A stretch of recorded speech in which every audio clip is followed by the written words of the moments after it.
But he says in verse 9, indeed, I will make those of the synagogue of Satan who say they're Jews, and this is talking in a spiritual sense, spiritual Jews, those who say they are believers, those who say they are Christians, those who say they are saved, and are not, but lie.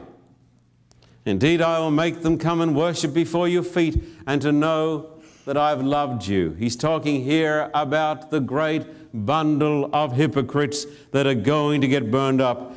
Because you've kept my command to persevere, I will also keep you from the hour of trial which shall come upon the whole world to test those who dwell on the earth. Behold, I come quickly. Hold fast what you have, that no one take your crown. I want to make a comment here on the Great Tribulation. This is rather important because the Bible has a very interesting expression here, and this expression can only really be understood if you go to the Greek. The Greek says in verse 10, I will keep you, I will save you out of the great time of trouble.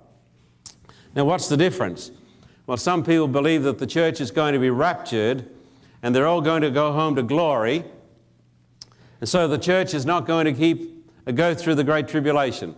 And so they say this is the text that proves that God is going to keep us from the hour of trial. It's a very selfish idea, of course. When you go and talk to the Russians, they say, you know, if the Americans believe that, we wish they'd come over here because we've had our time of trouble. God didn't save us from it, and God is not going to save you from it either, friend.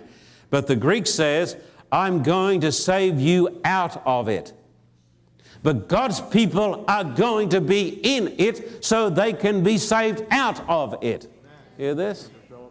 You know, God saved Shadrach, Meshach, and Abednego by going down into the fire and saving them out of it.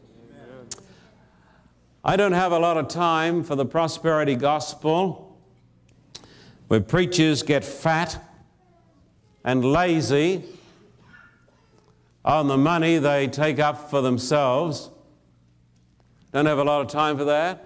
I don't have a lot of time for the wishy-washy gospel of the Western world that says the church of the living God is so weak that God cannot put it through a time of trouble, and He's got to rapture it home to glory.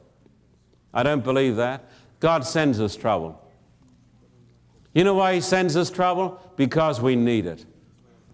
And did you know this? That great blessings and great troubles go together. Amen. Let me say it to you. Great blessings and great troubles go together. I've had plenty of great troubles in the last 4 years since we have been working here in Southern California, and I've also had, glory be to God, the greatest blessings.